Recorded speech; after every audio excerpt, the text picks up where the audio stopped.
She's a recognized figure in the immersive community. A VR fitness insider. You know her, you love her. It's Sonia Haskins. Sonia Haskins, known as Hasko7. We'd like to welcome on stage Sonia Haskins. It's Hasko7 Hey guys! on the mic. So this one's really special. It's one of my favorite Echo people, like, ever. I feel like whatever intro I'm going to do here will not do her justice. Been around since, I believe, like the first day of Echo, and I'm embarrassed that, we recorded this back in May, like mid-May, and at the time of recording this intro, it's like right towards the end with 10 days to go before the shutdown. I wish I got this out sooner, because this is one that everyone has to see, because everyone knows this person. They are the mother of Echo in the community, and really needs no introduction. It just put so much into the community side of it. The community would not be what it is today without this person. They've taken great lengths to travel the world. I met this person in Southampton. They're from the middle America, traveling all this way, growing up their whole life, never really leaving where they're from. And we get very personal. She really wears her heart on her sleeve and shows the journey, like, later in life, having this like wake up and change to her life, these big changes in her life, at this time where she has like a whole family. She's fostered, like, I can't remember how many, but like many children, like a proper mother. Whatever like muscle, whatever part of a human you'd associate with that parenthood, they really develop that part, and we see them use it to nurture the Echo community as we know it. This is Hasko. Let's get into it. Hasko, Yes. how are you? I'm great. How are you? I'm amazing. Hasko, you are a legend in the Echo space. Aw. And Well, I'm sure that's something that thank you've you. heard a million times. You are like OG, right? And you, correct me if I'm wrong, you're not the first person to get level 50, but you're very close. I was the third, because Third. the week we were doing level 50 the first time, my one of my kids got the flu, and so I ended up having to spend like got to take care of my babies. So with this interview podcast, we tend to go a little long, like generally over an hour or something like that. And I like to start with who you are, particularly before anything to do with Echo. So who was Hasko back then? Where are you from? What was your upbringing like? Can you take me back to where you grew up? Wow, this is okay. This is going to be fun. So let's see. You're going to ask the hard questions, I see. So I grew up near Chattanooga, Tennessee, in a little town called Saudi Daisy. And so it's at the base of a mountain, and we're at the base of the Appalachian mountain range. So the southeast corner of Tennessee. And I come from a very, very poor family, and growing up, didn't know who my dad was, had a really kind of rough childhood and stuff, but I'm pretty just like joyful person and enjoy doing things. And so went through school and was determined to leave that environment and do something better with myself than what I saw opportunities where I grew up. And so I left to go to college, got married, wanted to be a journalist. So I focused on that and studied really hard. And I'm a writer by trade. And so I graduated, was writing articles, and then got married and started having children. And while I was pregnant, having babies, I also wrote some books and like articles for magazines and newspapers.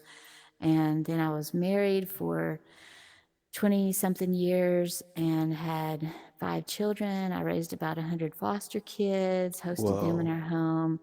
And I homeschooled my kids, so that was a large part of my life before I started playing Echo, was just focusing on my children, my family. And so I took care of my house and, all the stuff you do as a homemaker. And it was good because I could do my career still at home, writing. Then in April of 2017, my oldest son had decided to join the Army, and he was being deployed to Afghanistan with the 82nd Airborne.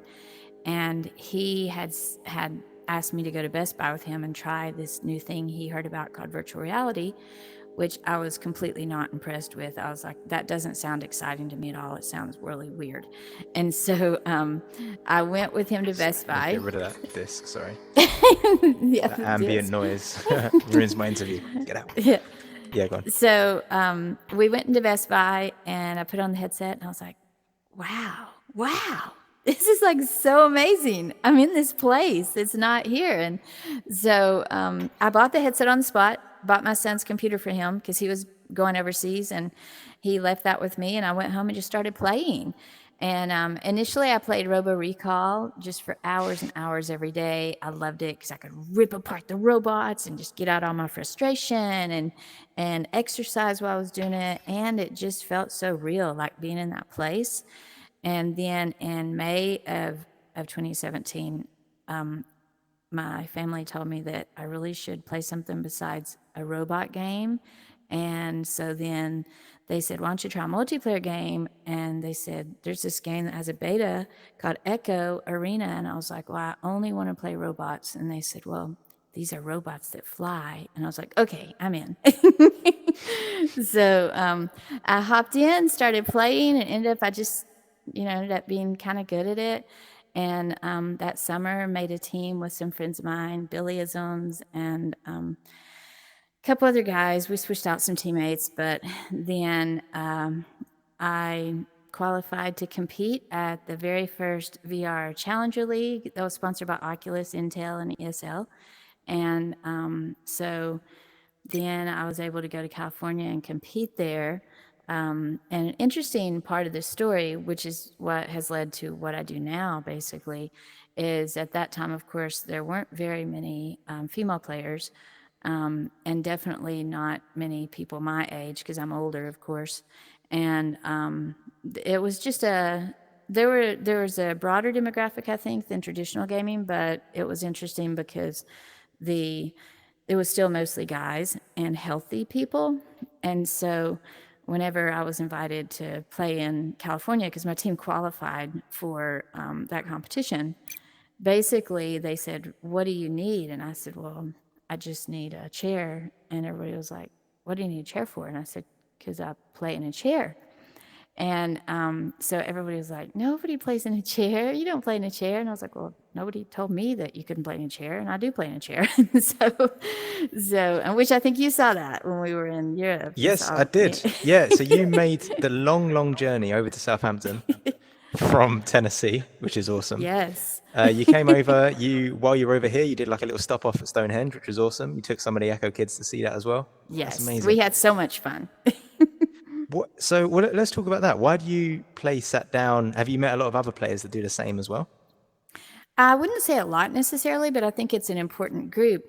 I play seated because the year before I started playing Echo, I was in a wheelchair. And I had several years before that, when my youngest child had been born, I developed severe blood clots. So everything from my waist down was really badly damaged, and I couldn't walk for a couple years. And so I was in a wheelchair, and then I transitioned to a walker, and it was absolutely horrible. And, even still thinking about it, it just makes me feel almost nauseous. Like I was so very sick, and I was in the hospital for 2 months initially. They didn't expect me to get out. And so whenever I started playing, I didn't have an option to do something else. And so I just started playing seated, but I kept doing that because it still, it still bothers me sometimes. Like my legs hurt a lot. I still have damage from that, but I do better and I can walk now normally, but I still don't run. And I just have to be careful. But I think it opened a door to helping Oculus and developers and just different people in the industry to see that many different types of people would be interested in playing in immersive worlds if we just provide the opportunity. And one of the things I loved about Echo from the beginning is the fact that it wasn't only for standing healthy players, because like I proved you could play in a chair and do well. Whereas other games, maybe I couldn't play those games because like if I'm seated here in my chair, like I can't reach that lever up there. And you know how some players in our game, like they'll jump or duck and things like that. So I do that in my chair, but this is very limited compared to what you do. So I have to make up for different movements. But like if this game required me to jump up and reach a lever up there, like some games do, I wouldn't be able to do that. And so I think it's just important for developers that are creators to make sure that they're making things accessible from the beginning, not after the fact. And that was one of the things I liked about the way Rad had built this, being a game where you could float through zero gravity. You can do that at any level, whether you're standing or seated. Have you explored that space before? And when I say that space, I mean like usability, particularly in VR. Have you like had any conversations around that with any developers about like making games accessible? And are there any other people that you know that are like, yeah, they play seated as well, and there's like a selection of games that they go to? Oh yeah, for sure. I mean, since then, so basically I started giving advice and, trying to talk to developers and stuff after I was at OC4, Oculus Connect 4, and writing articles, because again, that background in journalism, I started writing articles. I've written a few articles for like Upload and Gaming Trend magazine and different places. And so that's one of the things I would talk about, is making things accessible and inclusive and trying to create positive environments, whether that's creating your environment so people can access it, or also trying to reduce things like toxicity. But whenever I would talk to the developers, I would always point out to them, I would be asked to do a lot of game reviews for them. And I would say, for example, well, this is a great game, but if I couldn't stand up, like I actually can, but if I couldn't, I wouldn't be able to play it at all, because you can't do XYZ while you're, you can't do this thing while you're seated, and it's essential to the game. Or so I gave a lot of feedback on those types of things to devs. And the other cool thing is, it wasn't just being seated. Like, I was able to start identifying a lot of problems, because people would come to me from like all over the world and message me and say, well, I have this problem or this problem or this problem. And then I would just pass that on to developers and different people. And some things like, for example, a big one is color blindness. Like, you have to be careful with the way you make the colors on the, let's say you have a puzzle game and it has choices. Well, if somebody can't tell what those choices, like let's say they have to put a certain color in a certain box, well, they don't know what that is. That makes it where they can't play that. Or they have to read a script where they can't read the difference because they're colorblind. We had a lot of people with, say, one arm or one hand or one eye, or there were all kinds of things. It's just fascinating. So quickly, could you turn down the volume just a little bit? Have you got it on full volume, the headset? Let me see. Well, I think, does this change it at all, or is it just I talk I just too need it loud? to go down a little bit, because I think I was getting feedback from my own voice through Yeah, I your think it's. headset. Oh, I see. I think it's because I talk loud, but try that. No, it's me. It's me speaking loud, and then I'm Oh, I hearing see. it back through your headset. Now try If you it. just turn a couple notches down, that's fine. Oh, I did a bunch. Awesome. What I was going to say, I had a really good question. Oh, about usability, because this is something. If somebody doesn't have the disability or don't have anyone in their network that has those kind of challenges, they just don't know. They're not going to design for it because they're not aware of that. What could Right. you mentioned color blindness, obviously people that play seated. Are there any other like common handicaps, disabilities that should be considered way more, especially in VR? Yeah, other common challenges that people would come to me and express, for example, would be that a big one is that maybe they can only play with one arm or one hand, or they have eye problems. Now, the fascinating thing about that is, this isn't specific to Echo, but a lot of people with eye issues, Yeah. the new headsets coming out are actually helping them to solve some of those eye issues. It actually adjusts just the vision so they can see where they couldn't before. So some people now can actually see better with No VR way. headsets or AR glasses than they could with other traditional types of glasses and things. So that's really fantastic, because that's a great example of a use case where it's making people's lives better. We're really improving lives with immersive tech. Is this But something yeah, that you've written about in your like journalism editing? I've written articles over the past several years related to that, and specific to that too. Yeah, for sure.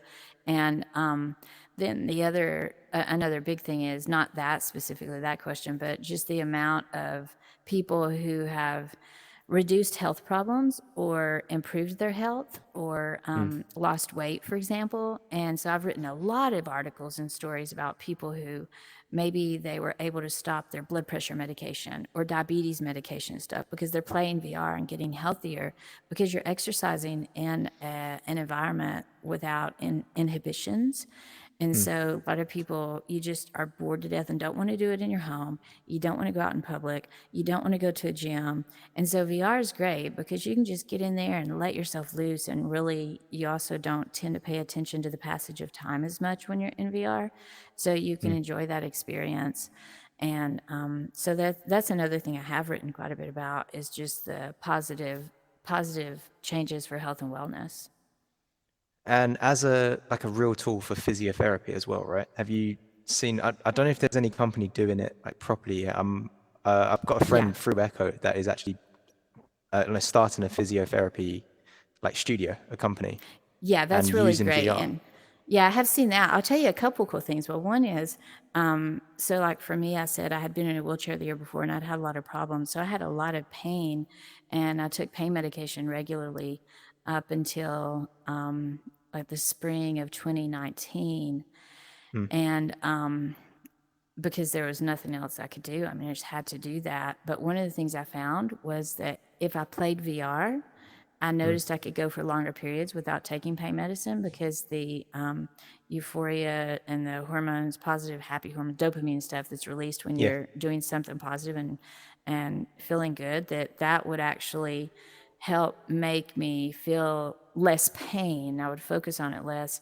And so I was able to come off all the pain medicine and other medications I had been on because I was playing VR. And so I've met a lot of people who've done that and been able to do physical therapy or physiotherapy. And so that's been really cool. But I was going to mention another thing. I had talked about this a while back was that it's interesting, you know, people complain, for example, maybe somebody will say something occasionally about, well, we want to make sure our data is protected or somebody's not checking, like taking our health data, you know, because there are new headsets coming out that really will be able to track, like, are your eyes moving differently than they were last year or whatever. Well, some of that can be, we have to be careful, but some of it's really cool and good and useful. So like recently, for example, I did a demo with a company that this whole demo was to test for early onset and the grade of dementia or Alzheimer's. And so like it was such a fantastic program, and you have to do all these memory challenges, and you do that in VR. So you're totally focused. So you don't have any outside distractions like the train. I don't know if you can hear the train here, but you don't have all these outside things that are pulling your visual attention. So you're really focused on that. And so it's really cool to see us be able to use those types of to use VR for those types of assessments, and then you can potentially help improve somebody's life before it gets to the point where that's too late. Before Echo or before virtual reality, everything that you've done with that, where you said you were writing, was it always like articles? Was it always journalism rather than like novels or anything like creative writing? No, I did a lot of newspaper articles, literally on anything. I'd write about politics and sports and community and stuff. But then for magazine articles, I largely focused on human interest features. I also did a lot with the newspaper, human interest features, which is a lot of what I've written about VR. As you know, What does that I mean? like to write Human about people. interest. So this basically like the people story. It's what you do, actually, Mitch. It's like this. This is a human interest interview. Like you're doing an interview, but it's about the person that you're talking to. Yeah. 100%. And so that's what the types of articles I would write, because I really think it's important to, you know, just try to shine a light on people. And so I would really enjoy doing that. So a lot of my articles were human interest features. And then I also wrote 8 books. So 6 of my books were pictorial histories, and 2 of my books were related to homeschooling. Okay, I did want to go to the homeschooling bit but before I get there, I want to speak about technology. Yeah. Is it a very normal story that you have of finding VR? Because that's how it sounds. It sounds like very No. normal, as in like you normal as in like not exciting, as in you didn't know what VR was. You saw the headset, you thought, oh, that looks stupid. Why would anyone put that on? You put it on, you were like, this is actually incredible, and then you just kept playing. Is that basically it, or is it more complicated than that? Probably a lot more complicated. Oh, okay, okay.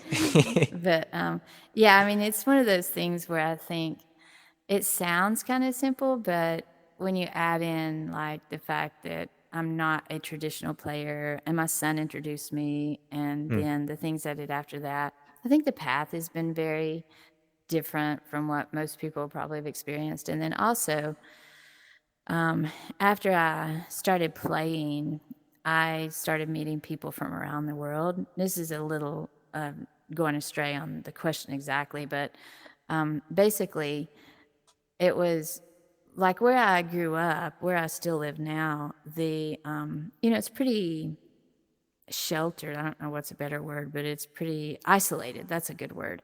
And Okay. so, there's maybe the demographics are like 96% white Protestant, person. Right. And so it's one Small of those town. things. Yeah. So I think that I love people. Like I've always loved people and cultures and things. And I remember even as a kid, I would read stories about the world, just the whole world, and want to know more about that. But it's really hard when you live in an area where, having a Mexican restaurant was seen as like a novelty. And so it's because that just wasn't something I grew up with at all. We didn't have that sort of thing here. And so I think as I started doing VR, it was really wonderful to me to be able to meet other people from different parts of the world and different personalities and lifestyles and beliefs. And I really loved that. And so after I started playing, and this is kind of an unfortunate thing that makes me a little sad, but basically I just started thinking more about my life and what I wanted and what kind of people I wanted to be around. And it changed my life a lot because in that 6 years since I first started in 2017, now my kids are all grown, they've all left home. And whenever in 2020, right at the beginning of the pandemic, right before the pandemic started, actually, my husband and I separated like in that January. And so then I moved out in May, and that was really hard because the pandemic had started. But it's one of those things where I don't think that ever would have happened had I not ever started playing VR, or specifically this game. I don't think that that would have been something that occurred, because I would have just kept doing what he wanted, which was me to just sit there and be his wife and vision, like, and looks only. Like, he never talked to me or anything, but he didn't want to get divorced because he thought it would make him look bad, but it was okay to not pay attention to me or anything or talk to me. And so I think doing this game and talking to people who became friends and mentors and stuff, it really made me realize, like, maybe it's okay for me to require that someone be respectful to me. And like, even being an older player and being seated, those things all developed who I am now, because I was made fun of a lot. People would come and make fun of whether it was my accent or because I was a female or because whatever stupid reason they wanted to make fun of me for. It was just really, it made me sad, but I started realizing, like, why are you doing this? You're being a jerk, like, stop doing that. And then it started giving me confidence to speak up for myself, which then I started doing in physical reality. And so then it kind of changed my whole life in physical reality as well. And it's just completely different now because of this game. Does that make sense? It makes sense. It's like a wake up. You've put yourself, just a small town girl, you've taken yourself out of that 20, Environment. 30-year environment that you've been in, you've settled in. And then VR was a way for you to enter a physical place where you were just exposed to different people. Yeah, exactly. And people say, well, it isn't real, or how can those be your friends, or you've never met them, or whatever. And I'm like, I don't understand that, or that statement, because to me, this is just as real sitting here talking to you as if someone were to come to my front door and knock and talk to me. It's really strange. Like, I don't understand how they can't get that, but I understand that they don't, and I can't make myself not get it. Like, I can't make myself not understand it, because I know you're a real person, and I can Yeah. touch you, and I could shake hands with you, or play a game with you, or be inappropriate to you, and I mean, I'm saying, like, those are things Right. everybody has to consider. It's so Right, real. right. Like, you make your choices on how you want to be in that social environment. And so that's why I didn't understand people that would do things they shouldn't to my body here, or talk to me the way, disrespectfully, because I'm like, I'm a Yeah. real person in here. Wow.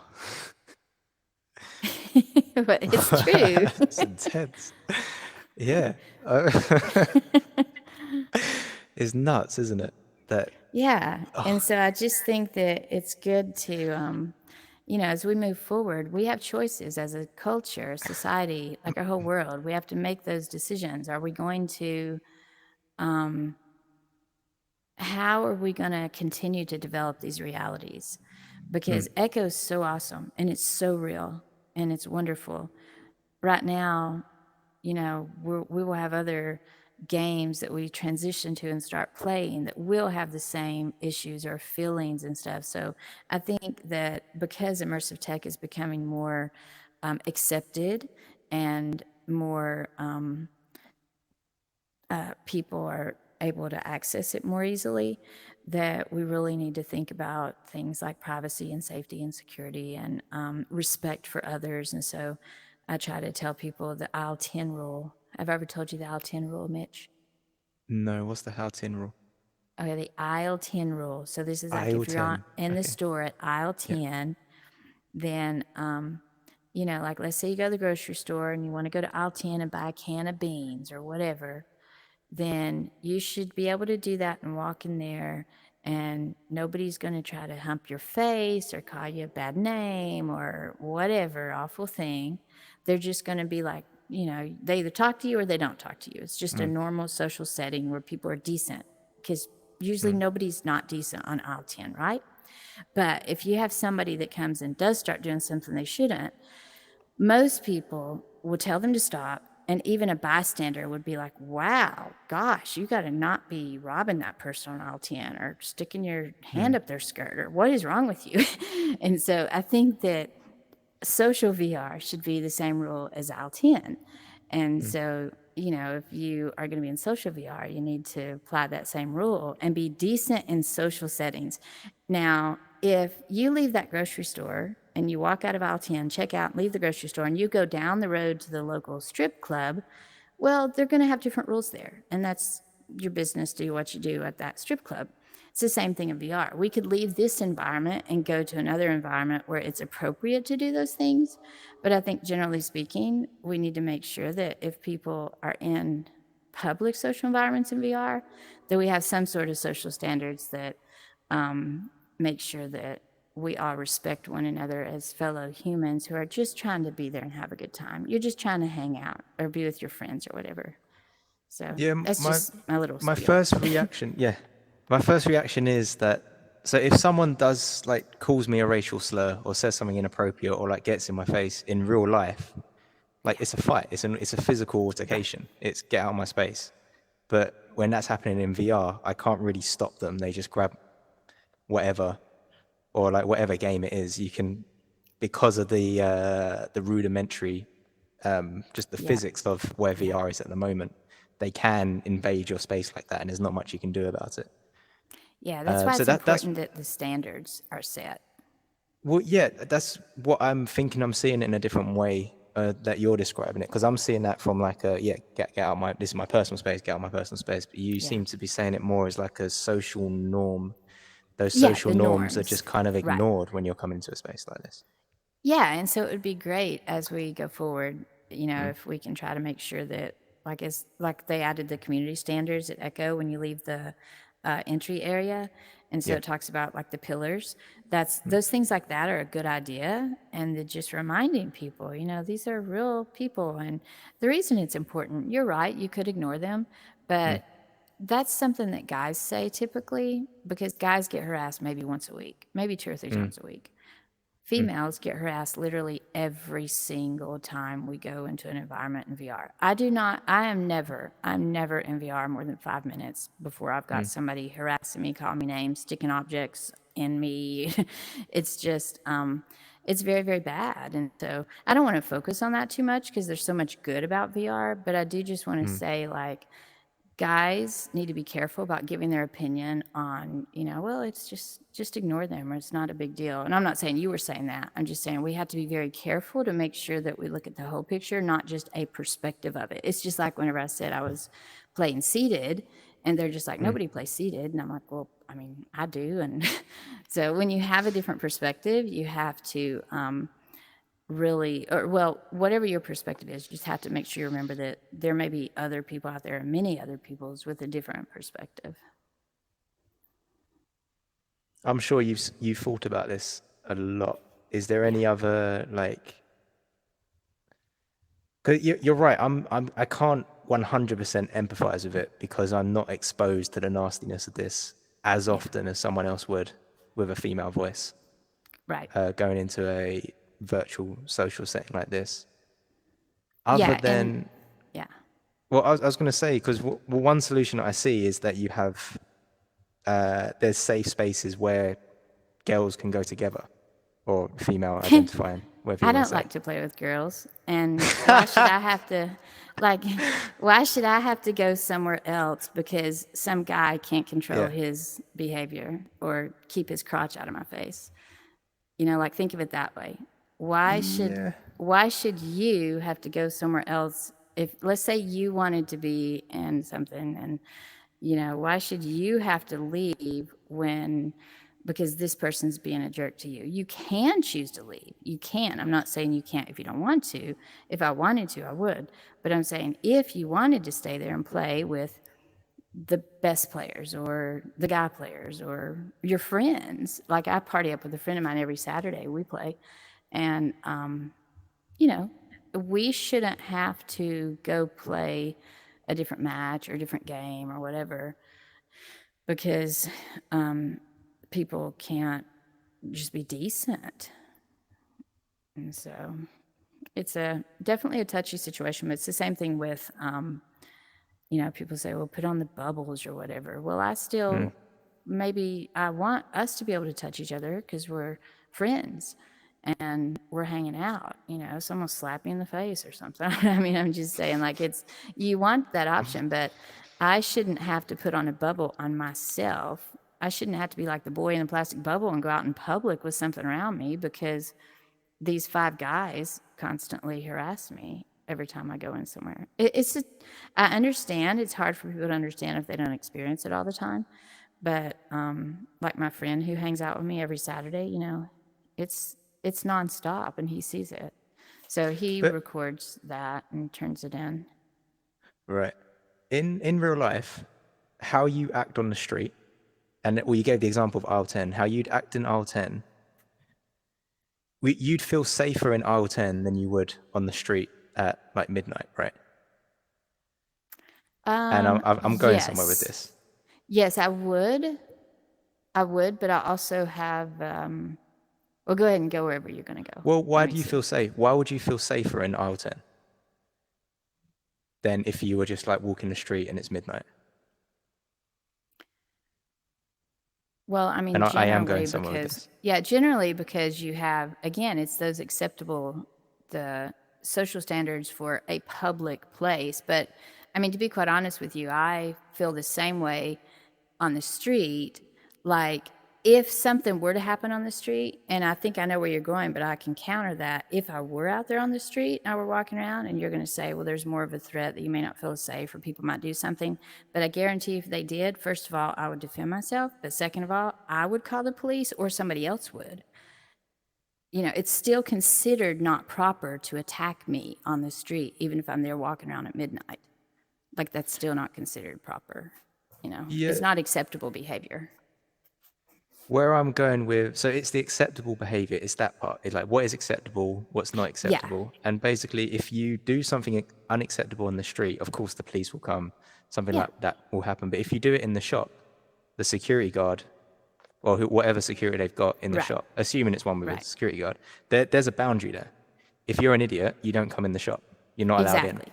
So now Yeah, there's like exactly. a barrier. So maybe as the metaverse, well, I don't want to use that Yeah. coin that phrase, but as virtual worlds, Yeah. as that develops and matures, do you think we'll see a bit more of this? So if you're an Yeah. idiot, if you're I naughty, think you they just have get to. banned, and now you Yeah. can't go into this Yeah. whole part.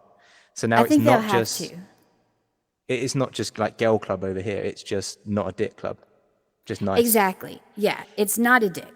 Because if you want to be I should be able to be a girl or whatever, what I want to be and be wherever I want to be. It's the jerks who should be removed, not the Yeah, people who want to agreed. be there and be proper. So I think that as we move forward, we've started seeing this more, like as developers have started making tools to report easily, like Gorilla Tag. I know Lemming, he has Yes. report systems in place, and man, they don't put up with any crap. Like you start messing around there, they just ban them.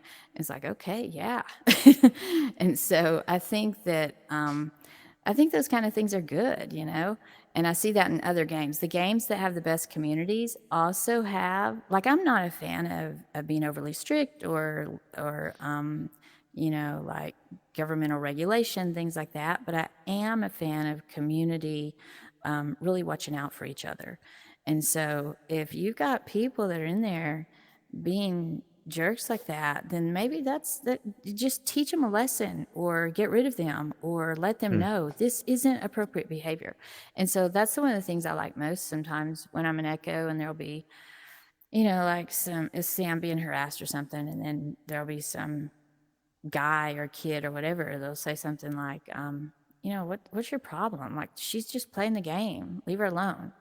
That's what we need to see. That's positive peer pressure from someone who's their peer. So it's not me trying to talk back to them or say anything. It's that other peer trying to tell them, dude, this isn't cool. Like, what's your problem? You know Luke, right? One you see. Uh-huh. I'm mentioning him because he helped set up a Tyro server as we know it today, that big organization heavily around Echo. And they have rules with, like, if someone comes into the server and they don't play very nice with the other boys and girls, Right. they have rules to get rid of them. Yeah, and exactly. they are not very lenient. Basically, if someone doesn't play well, they're out, and it's very hard for them to get back in. Yeah. And that's sad, but at the same time, I think it's necessary to set these standards from the beginning for our communities because we have, millions of people playing VR now, but they're still pretty small communities. Like our social VR communities where we all get together and stuff, they're still relatively small. And most of us kind of know each other or there's overlap with games or things like that. And so, like, when I say most of us know each other, I mean, like, if you play Echo, as you mentioned, you probably have heard of me or you or Luke or, just different people. Or if you play Onward or Population, there are certain people you probably know and have heard of or been familiar with. And so I think that it's good to make sure that people try to set standards for positive behavior and just let others know that we just don't want that kind of trash here. We don't want negative behavior or bullies or things. And I do think you have to be careful. I'm very much a fan of grace. I think that we need to make sure that people aren't ganged up on or bullied, or there's not targeted harassment of someone, because I have seen that before where somebody will come in and be like, oh, that person caused a problem, blah, blah, blah, in such and such game. And I'm very much not a fan of that. Can't stand that. I think that if you have a problem with somebody, that's between you and them, work it out in that situation. Don't carry that into other communities. And so, that's a cautionary tale, I would say, for that. But beyond that, it's just, I have no problem with, like, the example you gave, them being very strict. I think it's a good thing. What I like doing, Hasko, is seeing your responses in Discord servers or on like YouTube comments or something like that. You'll get someone say something just dumb, just kind of a little bit nasty, a little bit of a backhanded compliment. They'll say it, and then your response will be framed as if they are an intelligent person, but they just said something really dumb. And you'll literally respond. Does that make sense? Yeah, Yeah. that's what I'm reading. And I'm like, oh, damn, wow, she's really taking the time. She's really respecting this person and just Well, that's what I assuming. started. Yeah, that's what I started to say. It's because I think that I think we should respect other people, and we should try to have grace for them. And like, I wish that some of these guys, for example, would have respect for females in the industry. I wish they would show me that same respect. And so I try to give it back, whether it's given to me or not. I try to give it back because maybe they'll learn something. Maybe they're young, or I don't know. I just try not to overthink the reason or the situation. Just try to treat everybody kindly.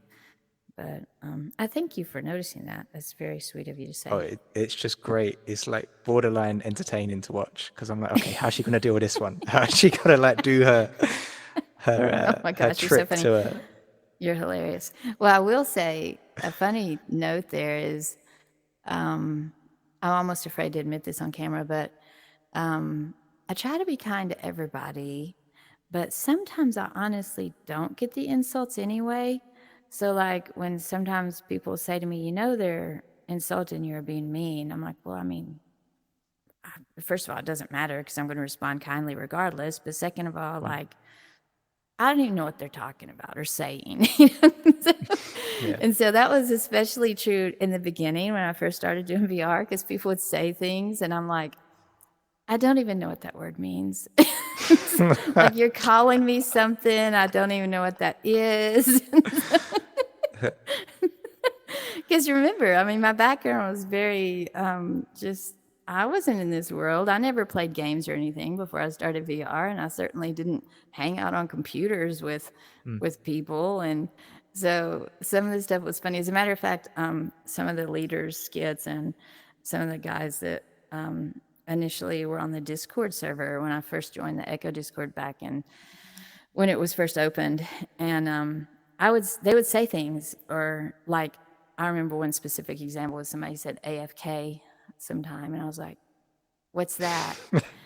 And they were saying, "You are such a troll. Like, quit trolling us." I'm like, "What is that? What is a troll?" And so, like, that's how the conversations would go. And I'd be like, and they're like, stop it. And I'd be like, oh my gosh, I really don't know what you're talking about. And so, like, it would lead into these conversations where I didn't know what AFK meant. And then I didn't know what troll was. And then it would just go downhill from there. But it was almost, I mean, it's hilarious to think of now because now I understand why they thought that because how could you be that clueless? But the fact is that I really was. So it's just kind of amusing now. But yeah, I just really didn't know what they were saying. Just before we like fully, because we are kind of moving on, but when we were talking about like reporting people and getting people out, like it shouldn't be the people that are playing nice that have to be excluded. It should be the people that aren't playing nice should be excluded. What do you think about like second chances, people coming back? Because if you haven't seen it, there's an episode with someone called Sebi4K who has a great redemption story Oh, that's of great. being ostracized and comes back a couple years later and like changed. They come back and like completely reverse their reputation. Yeah, that's great. I mean, I don't like ostracization anyway. Ostracization. I can't even say that. I don't like oh my gosh. Ostracizing. You hate it so much you can't say it. You know what I'm trying to say. Yeah. I just am not a fan of things like that. I think you just need to be kind to people. And if someone can show that they've turned a new leaf, then by all means, let them grow and flourish with that new leaf,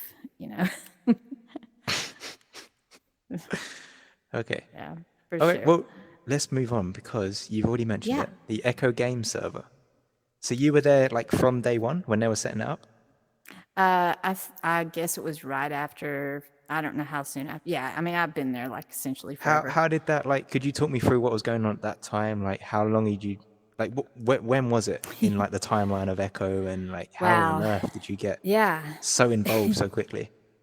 So basically, it was May 2017. I started playing, and that was, we were in the beta, and then in early June, somebody like in the just like this in the game. Just They're pause chatting. 1 second. May 2017. Yeah. I started playing. That's when the beta was going on.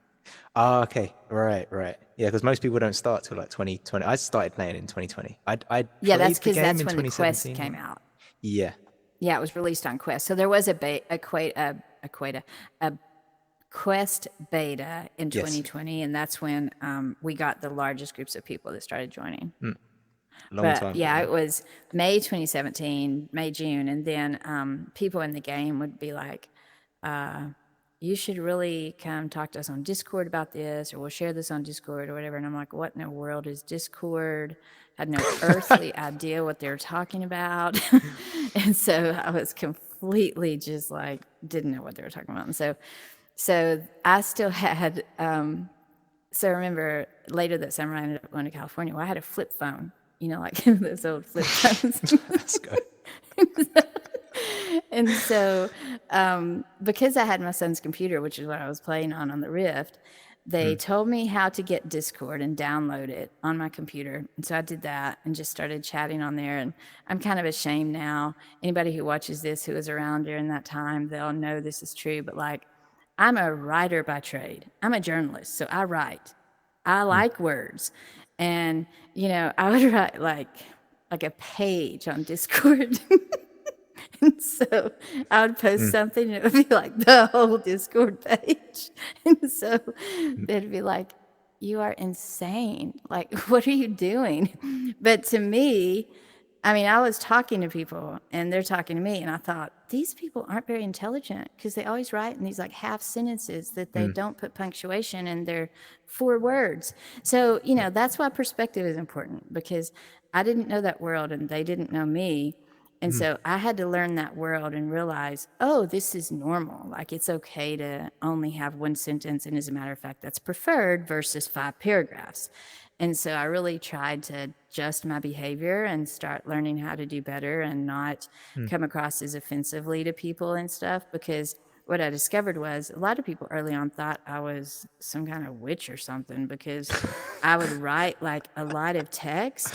Like, they would think I was mean or rude or condescending because I was well spoken and used proper grammar. But that's not the case at all. It's just that I'm very, very nice and sweet. It's just I write well, and I didn't know I wasn't supposed to do that in that setting. So now, one of the things that has been said since then, which still cracks me up, I can't not use proper grammar. It drives me crazy. But I definitely try to stick with like 1 sentence or 2, or the very awesome meme. Like, a meme response is always good. So then you don't have to say anything. You just post a picture. And so I definitely had to learn all that kind of stuff. And that's one of the recommendations I give to like older people, men or women, especially, that try to get into these gaming communities or play on Discord, is like, you have to learn to use that language. It's like learning a foreign language, where you want to speak the language of the people that are already there. And I didn't have a problem adapting to that way of life. I just, it made me sad in the beginning that people were really so insulting toward me, because I didn't understand it. Now I do understand it, because they just didn't understand me or what my background was. And so, it's all better now, but I think that's been a fun kind of journey to see, like, I think we all kind of just thought each other was crazy. So Echo Games, the server. Yeah. Like, what? I mean, you kind of did the intro there, but like, why? Well, because when I was going to ask this, I was going to ask about Echo Games, how you got into it, how you like were building it. I assume you contributed a lot to building it as well, but also these tournaments that you started doing, the Snowflake and the Sunshine Cup. So I just started. Sorry, go ahead. Yeah, well, I was going to say, was this basically you turning up and being like, hey, we need like more events. All these new people are coming in. We need things for them. Or was it more of like what you call it? Like a group of people? Was there devs and community managers as well that were like, hey, we need to make this a thing. We need to like really build community here. Honestly, I wouldn't ever say it was just me, but I will say it was mostly the community. I think the devs supported us, which is great. But I think they gave us the freedom to just do what we wanted. I think they really gave us the freedom to like build the spectator mode and, use the API. Like, one of the developers, he gave people the ability to access the API. And so that was cool and really allowed those people to develop skills and talents, and it benefited the game and the community. And it's the same thing with like whether we did tournaments or started things like that.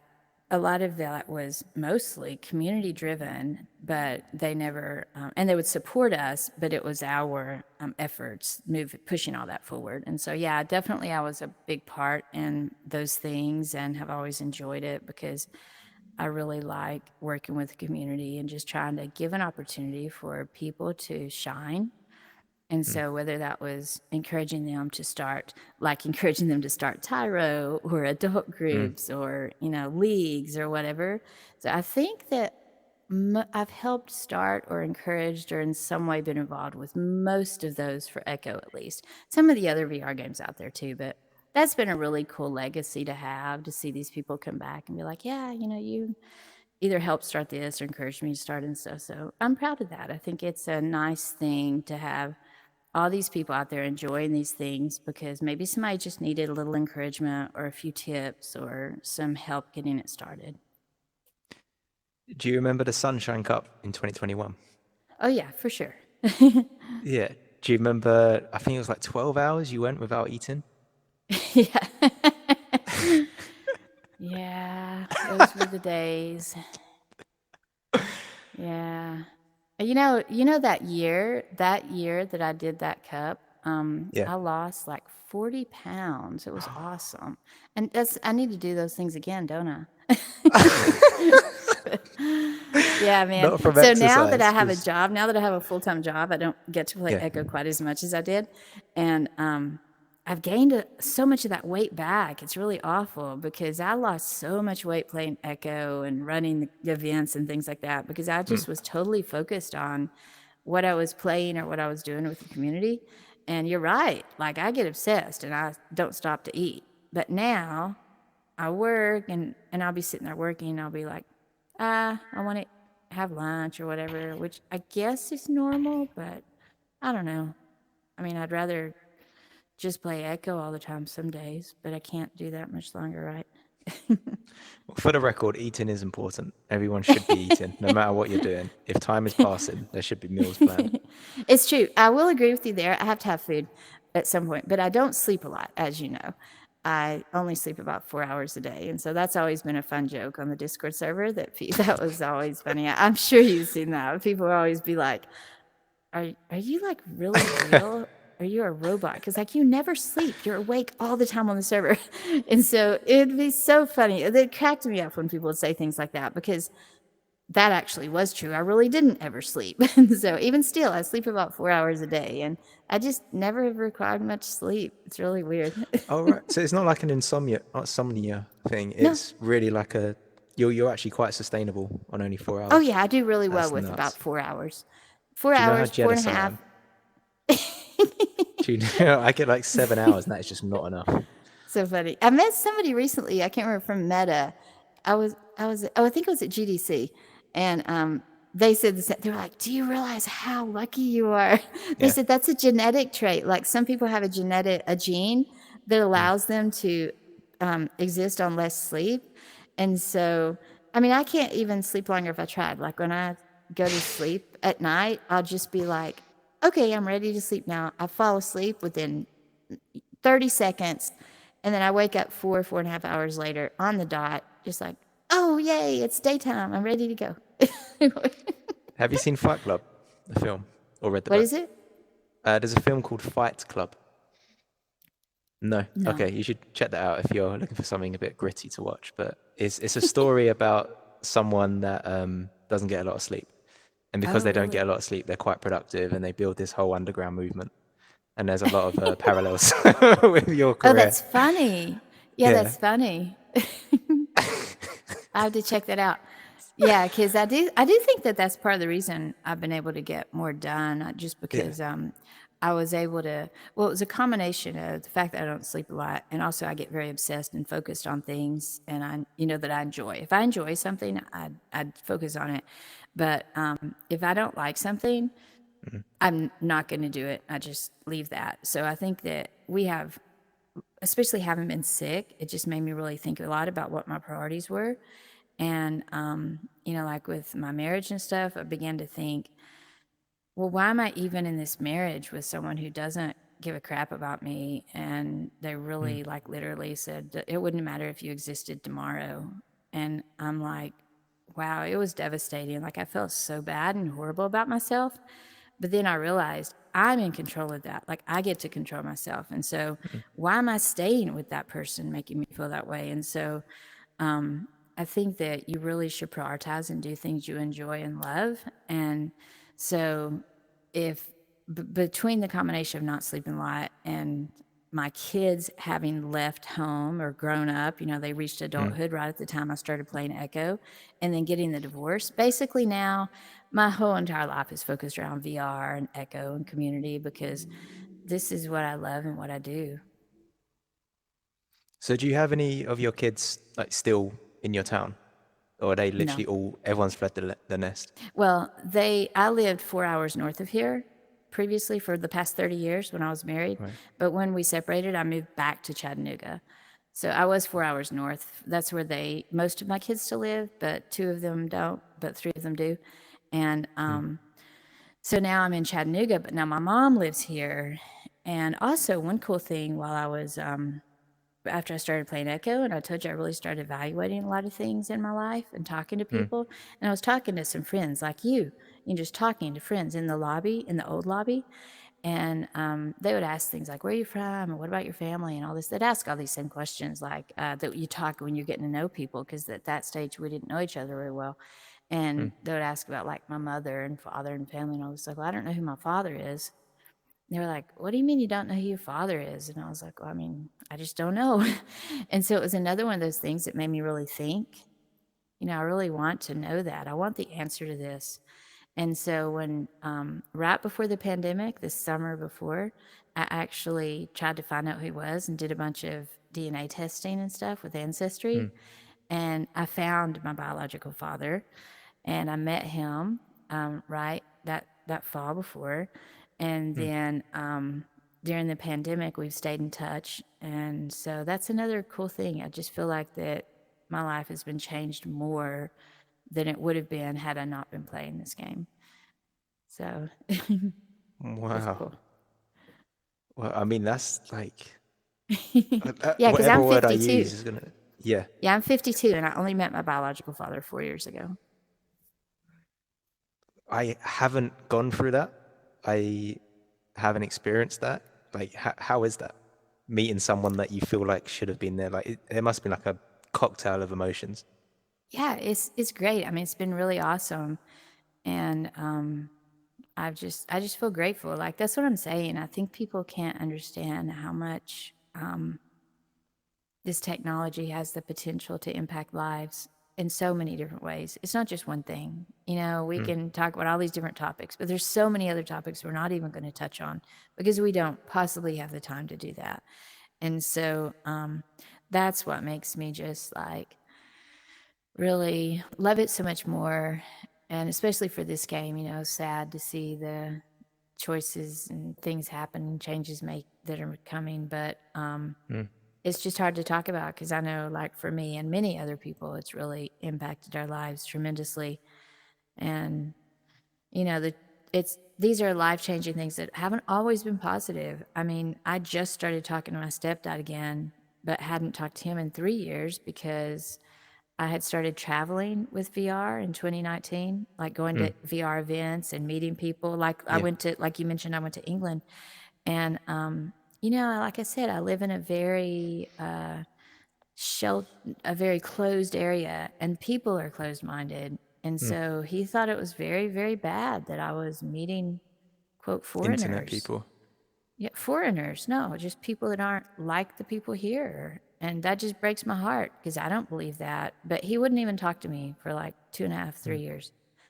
And so I think that the more we have access to this type of technology where people can be put in situations where they do meet other people from different situations or backgrounds or lifestyles or whatever, the more opportunity we have to come together as humans and stop a lot of the problems we have now with bigotry and racism and sexism and stuff like that. So that's why those social standards I talked about earlier are so important to me, because I see that stuff firsthand, and I really want to have a better world. But yeah, meeting my biological father was really cool, and I'm so grateful that I've been able to have that relationship with him develop. And he's so interested in what I do with VR. It's hilarious. He always asks me questions about it. You keep using my favorite word, gratitude, grateful. Is this something that you've just always had it with you? Just over time, you've always carried a feeling of gratitude, whatever you do, or is it something that's been inspired in the past half decade? No, I think that generally speaking, I'm pretty optimistic.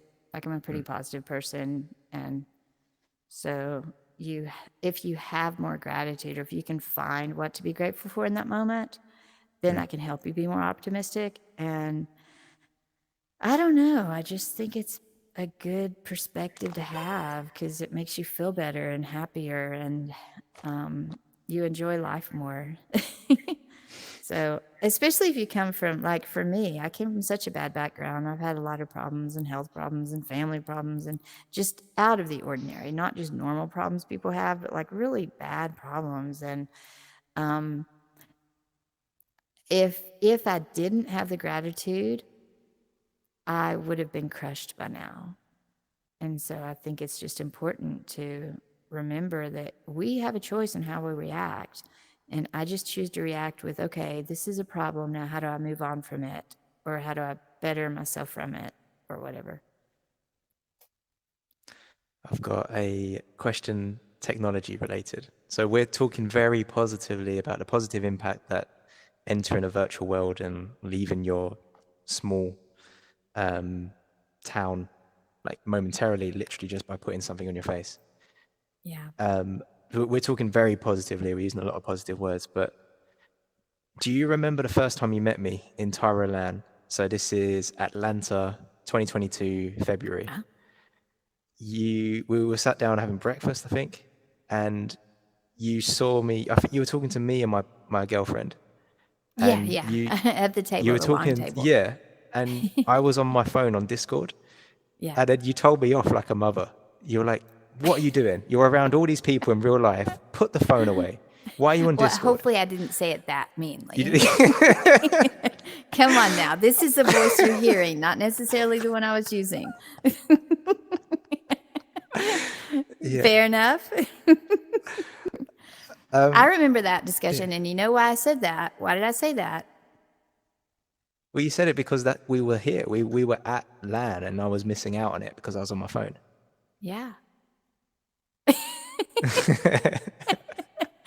Hopefully I didn't say it that meanly. I don't think I did, because I remember that exact you said conversation. it enough to cut through and make me put the phone down. Yes, enough to make you feel guilty, but that's on you. Guilt's on you, not on me. I just helped you find it.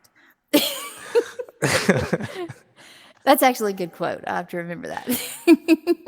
Okay. But yeah, I remember. Is that because, something you? Yeah. Sorry. Go ahead. No, is it? What were you going to ask? Well, I was going to follow the question up with, well, like clarify and phrase the question as, like, is this something that you carry if you're not at a LAN? Say you are just at home or something like that. Are you consciously limiting your screen time with a phone and then literally a screen time in front of your face like that? Is it something that you think about and try and limit it, or not really? No, not at No. all, because I live alone. And so my screen time is the only time I get to see people.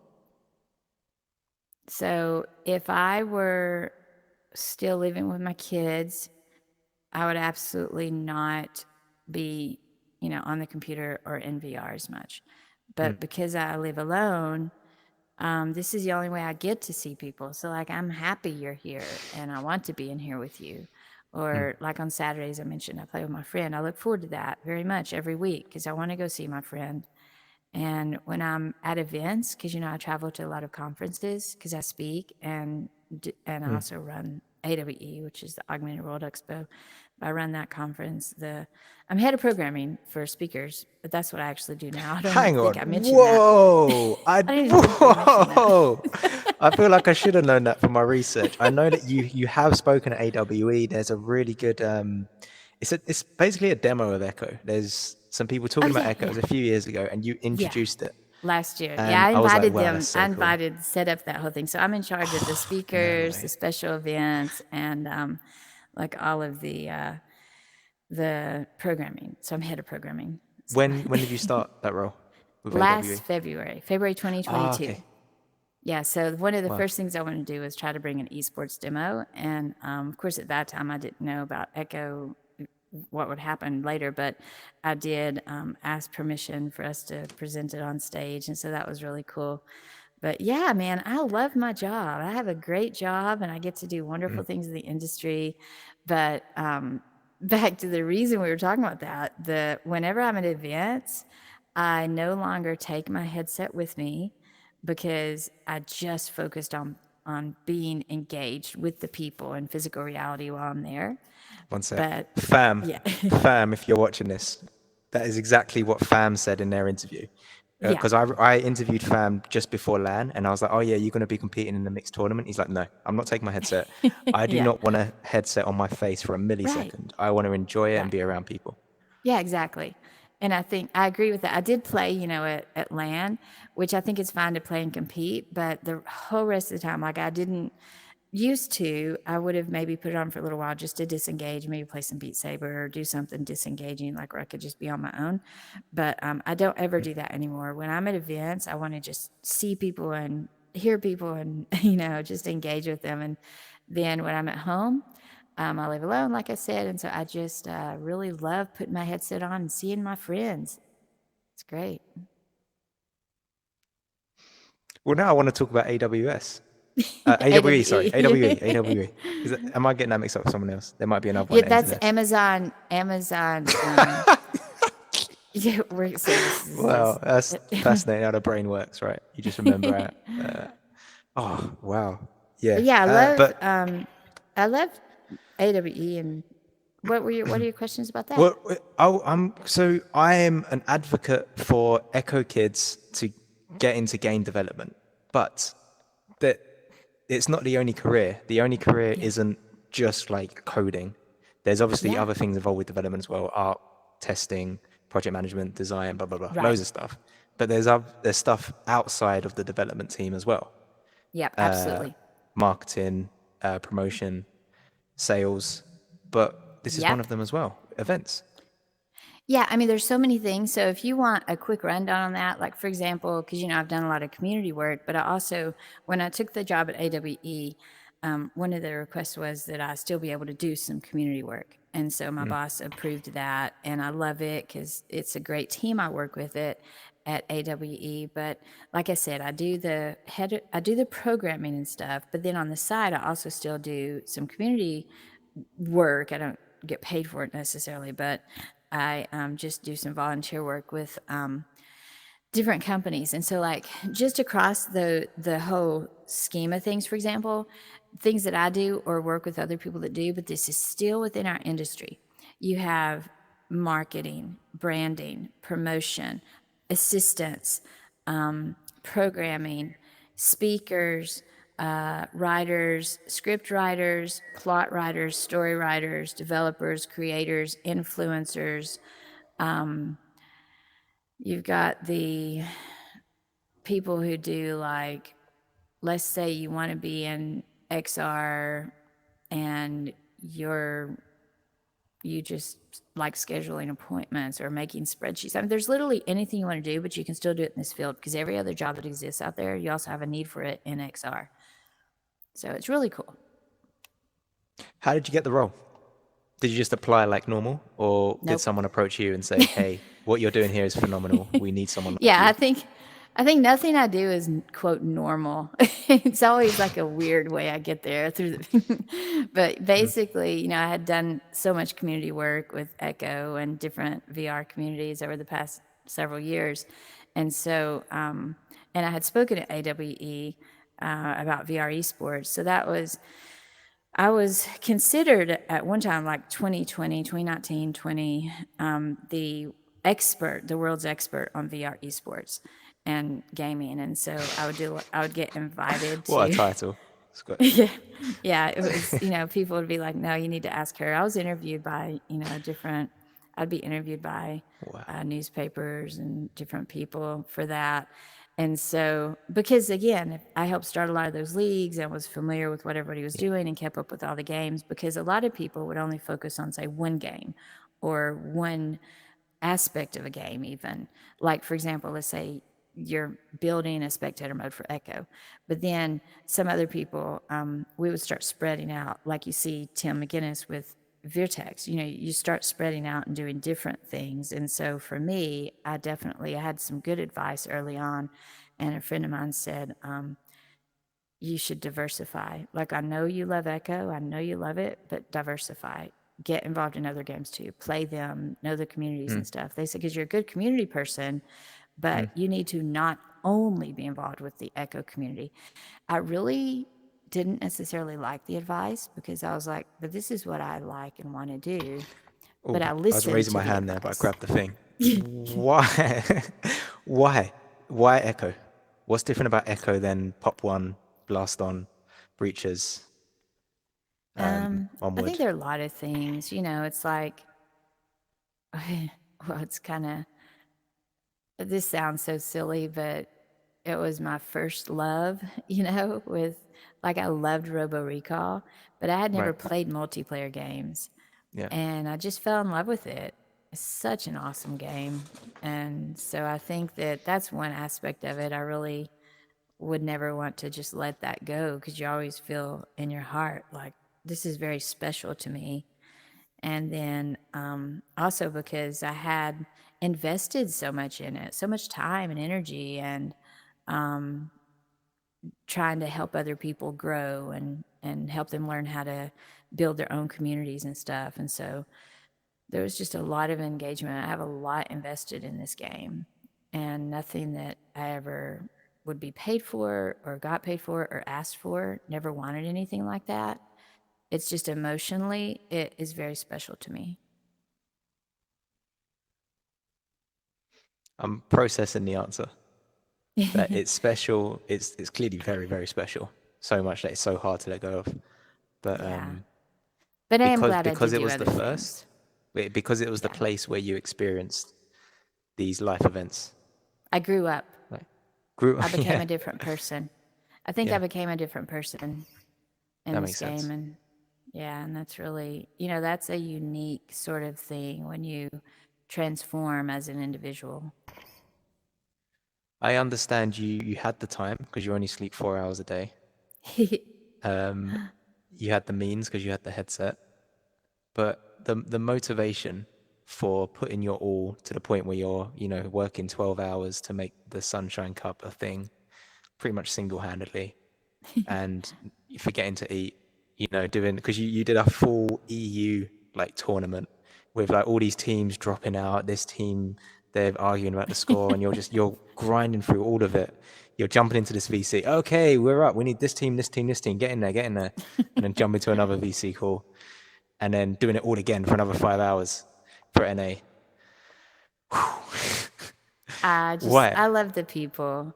I just love the game and love the people. And I want people to be happy, Mitch. Like, I want people to have a good experience,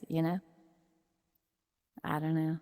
There's Yeah, but no, so does the next. Everyone wants to have a good time, but to put okay, your all into it, the blood, sweat, and tears to make it then I'm just so much. stubborn.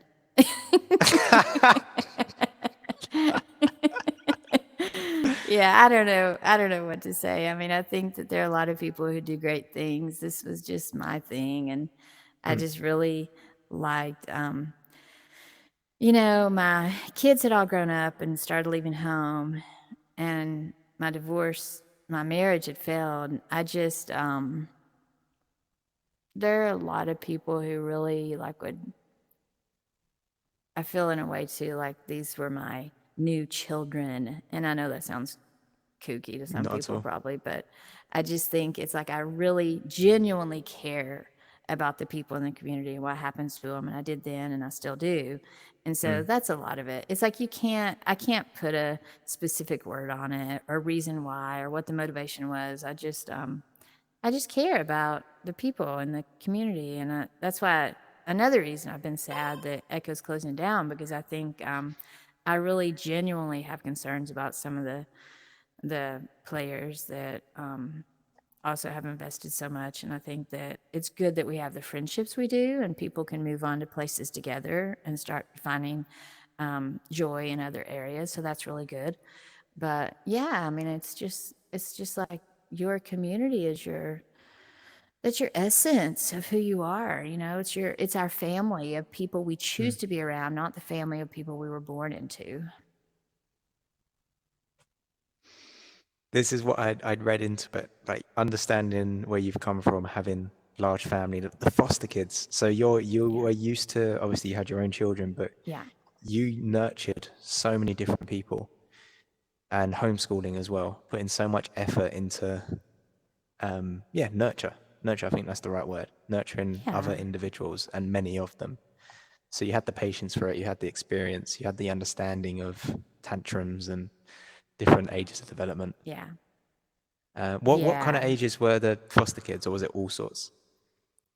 Literally, initially started taking pregnant teens. So they would come while they were pregnant, so that because a lot of these families and pregnant teens, they come in cycles because they don't have good examples, or they have bad Yeah. homes and stuff. It happens over and over. And so my motivation was to try to provide, because my mom was a teen mom. That's why I didn't know my dad, my biological dad. And so I wanted to try to provide them a home where they could learn good parenting. And I was a good parent. I was a good mom, and I loved my kids. And so I really wanted them to be part of that and just see that, so they could love their kids and maybe stop that cycle. And so literally not yet born, all the way to we kept girls who were all the way up to 18 who were not pregnant and transitioning out, but all the ages in between. Mostly they were, though, either young, very young, or teen girls who were pregnant or had a baby already. And do you still do any of that work now, or you like just moved on? It's just a different Definitely stage of your not. life now. No, I travel way too much now. Yeah. Yeah, and as a matter of fact, the last child we had, because this was some years back, about 10 years ago, and it was while I still, of course, was married and everything, but it was about 3 years before, so about 9 years ago, before I started doing VR, we had our last little boy, and he was 2 years old, and that child literally screamed nonstop for 2 days straight, nonstop, just screamed. And you mentioned patience. I do have a lot of patience, and most people, who know me, I'm just like usually pretty chill, and I don't know. I think sometimes it's almost a disorder, because I can have patience for like eternity. But it was so funny because this child just screamed bloody murder, and he just wanted us. Now remember, he was 2, and he just kept screaming that he wanted some damn pizza. And Two. and I would offer him our food, like whatever food we were eating, and he would just scream. And so finally, like the day and a half he'd been there and hadn't, he wouldn't eat, and I'm trying to give him beans and like pinto beans. We had pinto beans and some other food, and they were homemade. And finally, it was like a breakthrough. I'm just like, no, I'd say his name, like, Alex, you have food here, and you need to eat what you're given. Like, it's good. It's really good. Go ahead and eat. Scream later. And then finally he was like, beans, please. So, but, it took so much patience. I think that he was with us 6 months, and I did a lot of work with his mom and dad. They had just gotten out of jail. There were a lot of issues there with drugs. He had witnessed his granddad be shot right in front of him over drugs, and it was a really bad situation. But I worked a lot with his parents, and this was one of the things I enjoyed doing with foster care, was trying to help whatever the parent were, whether it's a teen girl parent or parents of a younger child or whatever, try to just learn options to do better, to leave that cycle. And they actually did, and they did fantastically. And the last I heard a few years ago, I checked up on him, or they called me or something, I can't remember. And he was doing so well, just doing well in school, and it was just great. But that's why I did those things, just because anytime in life you have an opportunity to make a positive impact on others, whether that be in a VR game or in physical reality or doing something like foster care where you're literally giving up your life for however many months they're with you, you have to just do the best you can to leave this world a better place than what we came into it, I think. That's awesome. Thank you. The problem is it's awesome, but the next question isn't awesome. Oh, no. We've touched on it a few times. You already know what I'm going to ask. know. Okay, so first reaction. How did you deal with the news 1st of February, 2023? What was that first week like? Yeah, my first reaction is, well, I'll just be honest with you. My first reaction is, okay, this is supposed to be a fun interview and I don't want to cry. So, so that's my first thought that comes to mind. Well, if it makes you more comfortable, you won't be the first. You are not the first person to cry on this show. Yeah, no, but I don't want to look weak ever. And so, yeah, I don't know, man. Just, I don't know. We can move on. It's cool. No, I just think it's so terrible. Like, I will tell you, I had written an article. I don't know if you read that for Upload. Did you see that, Mitch? At the time of the shutdown. Yeah. I don't recall it off the top of my head though. Yeah, so I wrote an article for Upload VR because I was chatting with, they had reached out to me and asked me about what I thought about it and stuff. And I was like, I can't really just off the top of my head express what I feel about this. So I'll write some thoughts down and give them to you tomorrow. So I did that, and I expressed those thoughts, and it's essentially like, this isn't just about shutting down a game. I mean, this is, for many of us, has become our, like I said a minute ago, our family, our community, our way of life. And this is a location for us. So I said, it's just to do it. That's one part of it. But the other part of it was how people reacted. And some people saying, for example, oh, it's just a game, or play a different game or whatever, which I would go back to that discussion earlier about, leaving an environment if somebody's abusing you. Why should I have to do that? Or why should somebody else, because they can't understand our love for this game, it's not just a game, And so it's one of those things where I think that I really tried to put some thought into the article and try to express how it wasn't like it's something we love, and that was definitely a loss. It's definitely a loss for all of us, and I think it's a loss for VR overall because the game is just so amazing. I really have such great respect for all the developers and the time and effort and skill they put into creating this. That was a very calm and collected response. Thank you. I practiced. You said about holding back tears, but what about anger? What about like that side of your response? Has that come up, or have you dealt with that and just privately you don't want that to be the public image of Hasko? Yeah, I've been dealing with that too.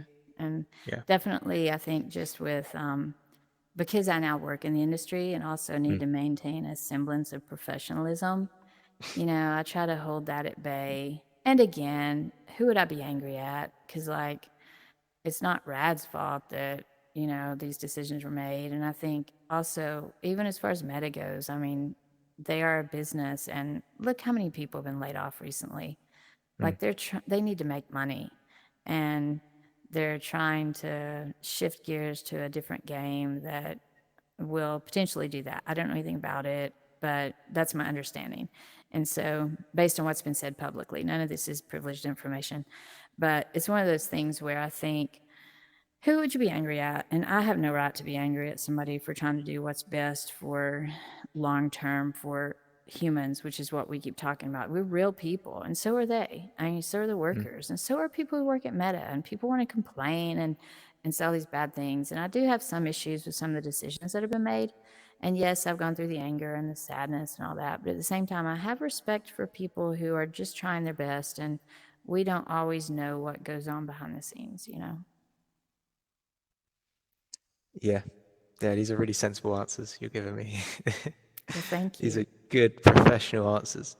I feel, just to counter it just a little bit though, I think I agree. I understand the perspectives from all angles and understand that like a company like Meta just needs to stay alive. These are tough times, year of efficiency for them. And they are like, this is all happening very publicly for them because they're such a mammoth of a company. You still there? Yeah. Cool. They have to make these calls. They have to make these decisions. So you're right. You can't really be angry at them. But a point I want to make is that you can be angry. And I think it's wrong I'm always thinking of the kids that are watching, right? And I think it's wrong for them to think they shouldn't be angry. Oh, yeah. That's why I say I've definitely had my anger. I just think that how we express it is important. So for me, because I do work in the industry and I am a professional, I can't just go out there and necessarily say everything I'm thinking.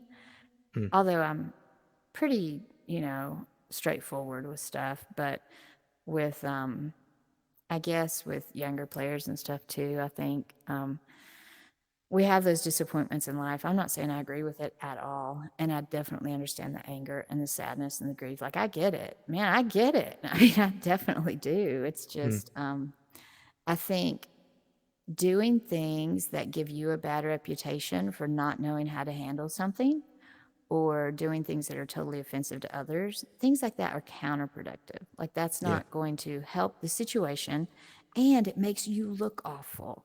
And so moving forward, that's not going to be good for you either. So I just think that it's important for them to understand the anger is okay, but sometimes you got to have, when you and I are not on camera and we're not doing an interview, if we want to talk at a LAN and say how frustrated we are privately to one another, that's a different scenario than what we want to put out there where we're trying to rebuild something. So like, let's take the community, for example.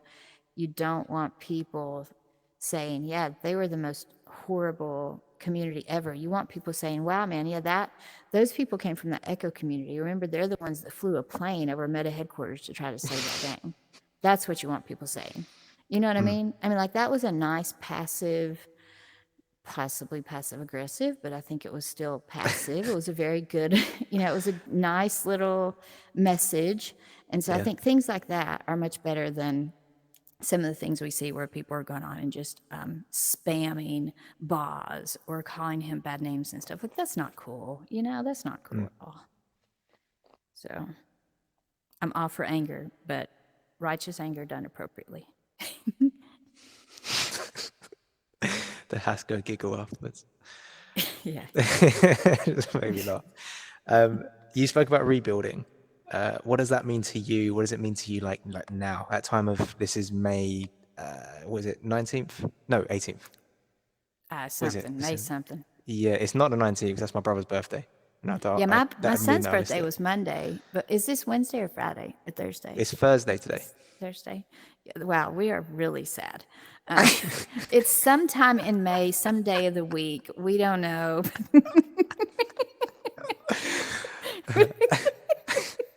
I know it's 2023. Yeah, my brother's birthday tomorrow. Good. So what's the date today? Thursday the 18th. Oh, Thursday the 18th. Okay, so, yeah, well, and what was the question? I already I forgot as well. No, now that we figured out the date, I forgot the question. Oh my word. Oh, this is why I don't, when we were in Europe, this is why I don't drink alcohol or do drugs. Like, I don't need anything to be just this way. I'm perfectly happy. That's a funny thing. Like, when I play a lot, people always ask, what are you smoking or doing or whatever? Like, I don't do that stuff. That's very not something I do. They'll be like, nobody laughs that much. And I'm like, You know what's funny about that is when they say things like that, I find it so hilarious that I laugh even more. And so then they're totally convinced, and I can't unconvince them because then I can't stop laughing. And I'm just like, wow, because I only drink like tea and not even caffeinated. So, Wow, that's crazy. 4 hours of sleep, no caffeine. well, I drink a little Superhuman. caffeine sometimes. Sometimes I have tea with caffeine in it, Yeah. but I And do you don't drink notice it as energy well? Are drinks you or sensitive coffee. to it because you're not having caffeine? What do you mean? Am If I you have a sensitive cup of to it? tea with caffeine in it, are you like, do you feel like a bit of a, oh, I'm pretty productive? I'm not sure. I don't know. This is my baseline. So I'm not Yeah, really fair sure if play. I'm ever more or less. I'm always just pretty, like, blah, blah, blah. I'm pretty energetic. So I don't know. It's funny. I've Nice. always been that Right. way. Let me remember this question. What was the question? Oh, yeah. What Like was the rebuilding question? community. Oh, So yeah. Echo is the game we play. It's the place, right? It's the environment that we go into. It's the shell, and then the community is what lives in that shell. What are your thoughts on? Oh, so we were setting the frame of where we are. Yeah. So obviously, shutdown's just over 2 months away. The announcement was it feels like history now. Like Yeah. we've known for a while. What are your thoughts and what are your current actions, if there are any, in terms of like, do you see the community like ending with the game? The servers go quiet, everyone goes off, does their own thing, goes back to other hobbies in the real world or in the metaverse or whatever, and then at some point comes back in some form? Or do you hope to keep it alive in some other way? I think a lot of different answers there. Okay. I think, first of all, that some people will leave, never come back. Some already have. Yeah, yeah. Some people will keep their little groups. Like my friend and I that play every Saturday, we've already started playing another game together once a week. And so we play Echo still, but we play something else as well. Mm, And I definitely think there are a lot of people doing that with either one or two or groups of friends, big groups of friends. There are also a lot of yeah. our groups, like our side server groups that have spawned off of Echo that are now checking into their options. Like, what games do we want to play together? What can we do? Mm, Maybe they're going to do Contractors or Among Us or whatever they're going to do. They're just doing all these different things. So that's going to mm, happen. Like, all those things you mentioned are going to happen. And then as far as the Echo Game server itself, I stick around there. I really want to make sure the players know that they're welcome there and can post there, and we still care about them. Like mm. right now, we're kind of at that phase where when you have, I don't know if you do this in the UK, but like, do you have family reunions there where you get back together once a year or something with your family? And so, and Well, then, we have Christmas. Christmas is normally the go-to, right? That's when you see yeah, that's extended not family. really it. But What do I you mean, mean? kind of, it's a similar thing. But like in the US, for example, in a couple weeks, at my family, this is actually our family cemetery, but it's called a decoration. But where you clean up the cemetery for all your ancestors, but like all the people come back. This isn't just like a Christmas thing, like a small Mm, gathering. This is like everybody who's ever done it comes back, and we get together and fellowship and eat food and do stuff once a year. And so I think I kind of see Echo more as like that, the Discord server, at mm, least the big one, because we will see people leave and come and go and start branch off. But I think mm, that the people who want to come back will still come in and check in sometimes. And sometimes people do that, and you'll see them. They'll be like, "Hey, you're still here," or whatever. Or, "Oh, hey, so and so, I didn't know you were here." mm, But then you've got the core group that stays real active. But I'm hoping that Rad will have another game that will be good enough and applicable enough, I guess. I'm not really sure what word I want there, but What does that something mean? that, Applicable. by good enough, I just mean a great game, which I'm not concerned about that at all because they make great games. But applicable, I mean something that our community already is interested in. So that would be Right. multiplayer, active, like an active multiplayer game. Because Mm, if you take this community and all of a sudden we just stick a puzzle game, let's say if it's just a puzzle game, and mm, that were their new game, and then you say, okay, that's what this server's for.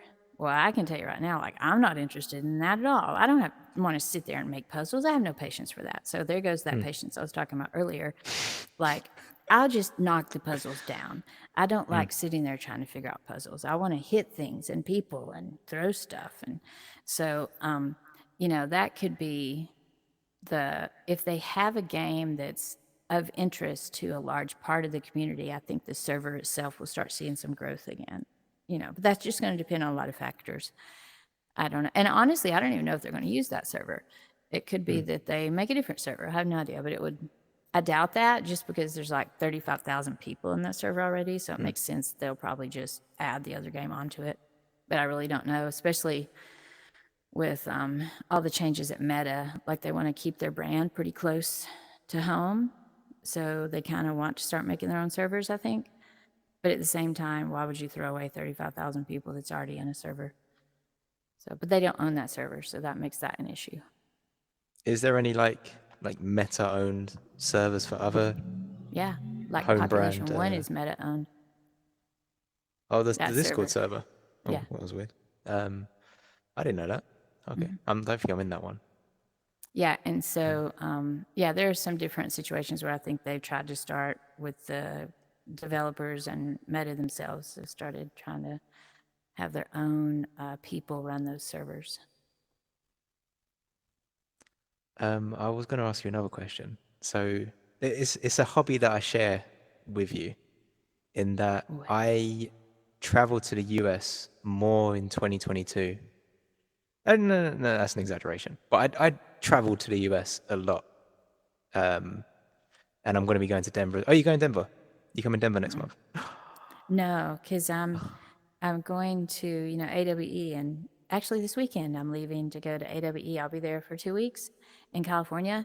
Then I come back, and then I'm going to speak at an event in Las Vegas in June, like later in June. Do you have these throughout the year as well?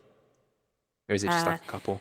So I speak at different events that I get invited to speak at, but then also I run the AWE events. So that's USA in the spring, which is in Santa Clara, and then Europe in the fall. So this fall I get to go to Vienna, and that's in October. And then I'm hoping that this summer I might get to go to the only event I'm not in charge of is our Asia event, which this year is in Singapore. So I'm hoping I get to go to that in August, but I'm not sure yet. For these events, do you go as AWE person, like manager, or do you go as Hasko7? Oh, it definitely is my regular name.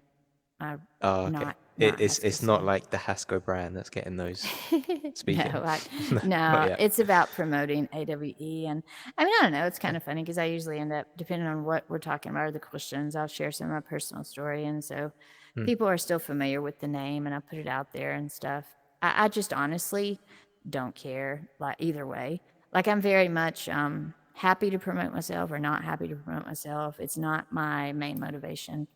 I just enjoy doing what I do, and if people recognize me, that's great. And if they don't, that's okay too. Like, some people, that's a priority for them. Like, they want to build their quote brand, but that's never been a thing for me. I just am happy to be here. That's awesome. That's awesome. Another parallel I was going to make is that, so your experience of coming to your small town, like the place you've been in like all this time, and then you go to a different, it's a parallel with traveling. People go traveling and then they come home and they want to tell everyone about it. Oh, this is amazing. You need to open your mind, you need to broaden your horizon, you need to go. And that's basically what you did, but you did it in a way that wasn't possible before 2016. Yeah, I think so.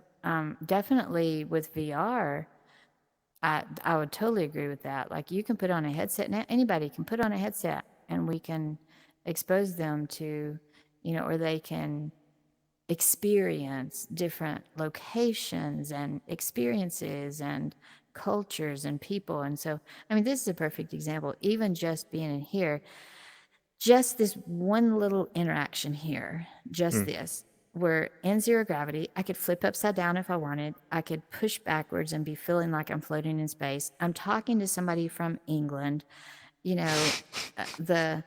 You're a younger guy, not typically somebody who would be in my my social group if it were traditional.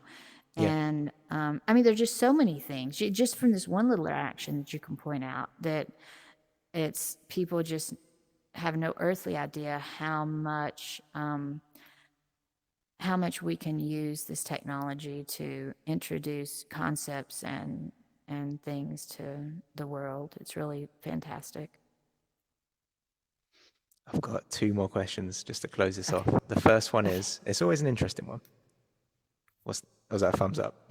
Yes. But I was doing it slowly because sometimes the thumb gets stuck. Oh, so my left hand, it's just stuck. So this one, I can do fist bumps and everything with this hand, but this one, I'm always Yes. pointing. Yeah. Well, I was very carefully looking to make sure it was going to do the thumb. Because I was thinking, is it going to do it? Yeah. No, that's permanently out, that one. Your pointer's on permanently? Yeah, the trigger's fine. Like, I can shield and everything in the game. It's just gosh, that's so cosmetically it does that. funny. I don't know if it's like the touch on the controller, but That's hilarious. 'cause Yeah, you can something do wrong that. with your sensor there. Yeah, too much sweat or something. That's so, what's really funny is anybody who's watching this who plays Echo regular is going to totally get what we're talking about with the Oh yeah, thumb anyone or the else? They're like, no, they're these like when you weird go to give a people. thumbs up to somebody and you go, "Oh, sorry, I didn't mean to throw my fist at you."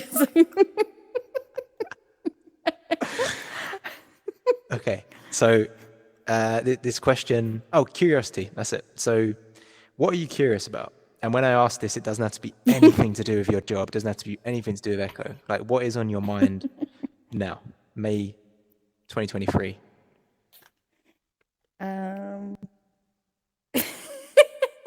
Oh no. Sorry. Oh no. If you thought it, you have to say it now. What?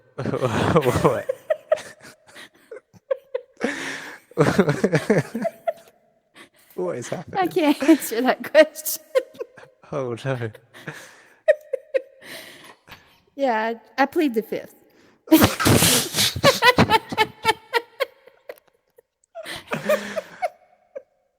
Oh wow.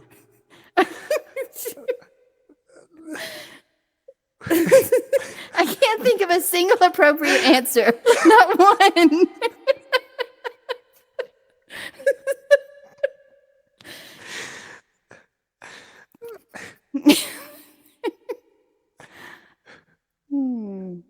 Okay, next question. Yes, thank you. That's a good idea.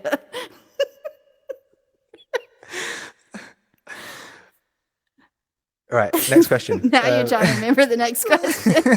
You're like, I really want to know the answer to the last question. Okay, next question.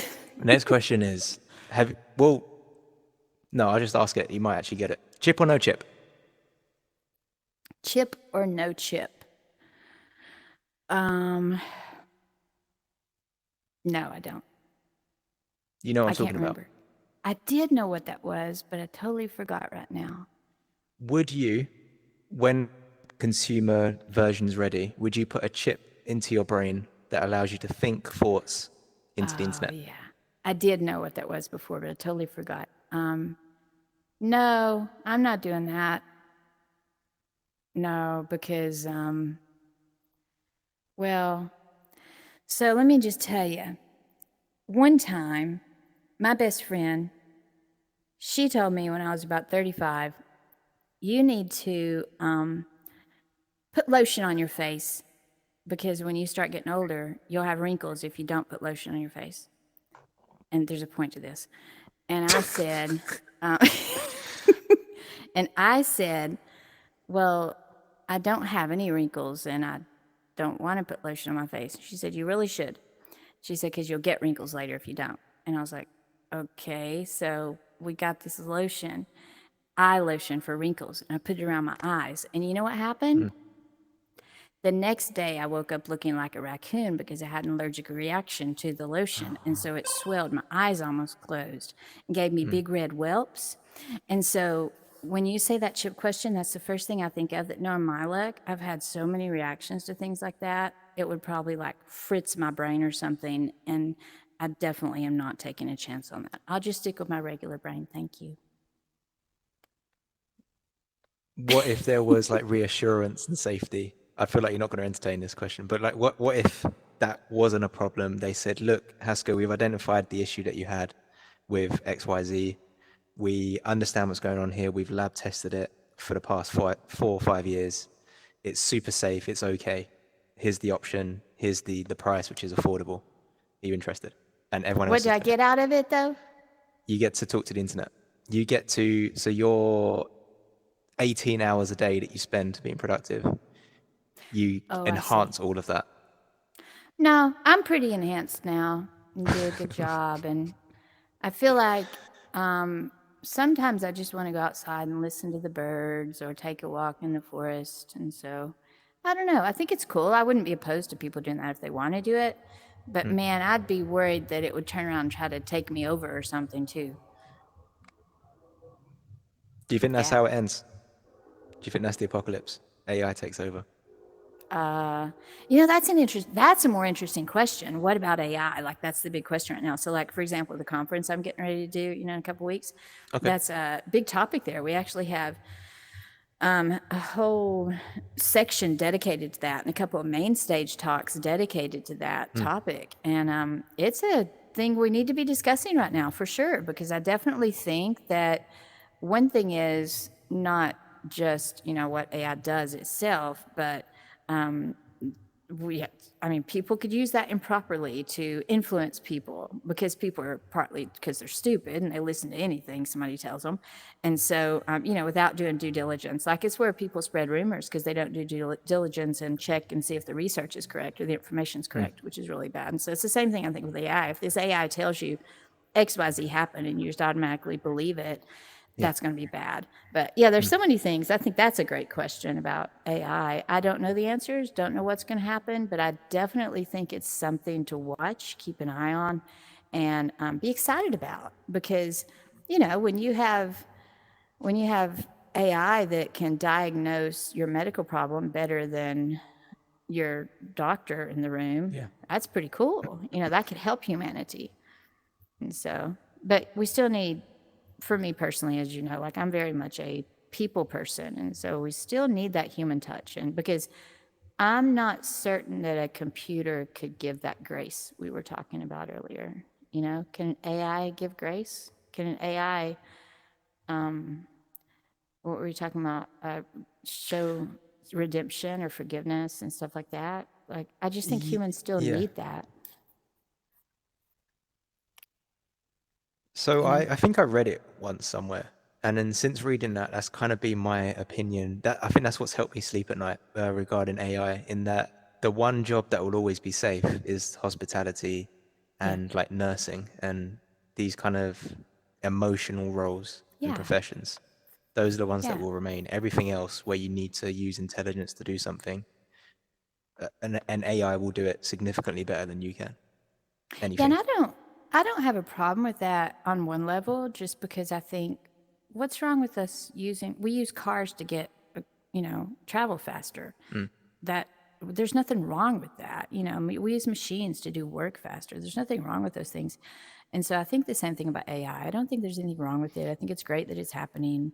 And I think it's good to see that moving forward. Personally, these are my personal thoughts. A lot of people, especially where I live, would totally disagree with that because, of course, it's, quote, evil, you know, it's satanic and going to take over the world. There's short term, right? There's the chat bots that are about at the moment. That technology is having its moment in 2023, and it's way more useful than it's ever been, and people are getting a clear idea of what is actually possible with AI technology.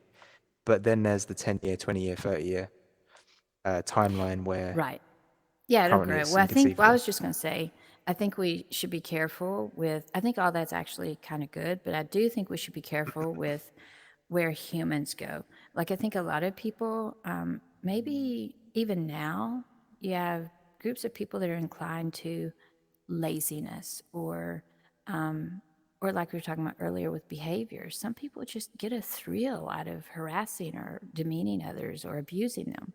And so that's my only little kind of hesitation, that I would hate to see where we have AI doing all our work or doing things more, which isn't necessarily a bad thing, but it's a bad thing if then you've got humans who are sitting there just getting fatter or abusing people or doing drugs or whatever. So, I see that side too. Just want to make sure, like, we at some point have to have a situation where humans delight in delight like they delight in exploring the world, or cleaning up their environment and stuff. So I don't know, this is a bigger picture. I'm just making the point that nothing's wrong with AI, but humans are going to have a decision about how they live, and they need to, at some point, we're going to have to figure out what that decision is.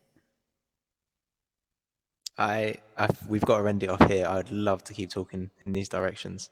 But yeah, we've got to end it here. Maybe we'll do another one. Who knows? We'll figure something out. You're going traveling for a little bit of a while, but maybe we can try and book something in afterwards. Well, thank you. I'll be gone 2 weeks. I'm always happy to hop in and chat with you or play with you or whatever. This is great. And this is my happy place. I love being in here. I'm just going to stay here. That's what I'll do. They can turn the server off if they want. I'll just be in here. Thanks so much. Hasko, you're an absolute legend. I really appreciate you taking the time to do this. And as you say, what did you call it? Like human something? Like the documentary style, the journalism of being human interest. Human interest. You're the most interesting human in this game. And I'm glad I've been able to profile it for the audience. Thank you. Hopefully I didn't sound too insane. You sound mental. I asked you about curiosity. You just laughed for... felt like 3 minutes straight. So funny. Well, yeah, you gotta stay away from those private questions.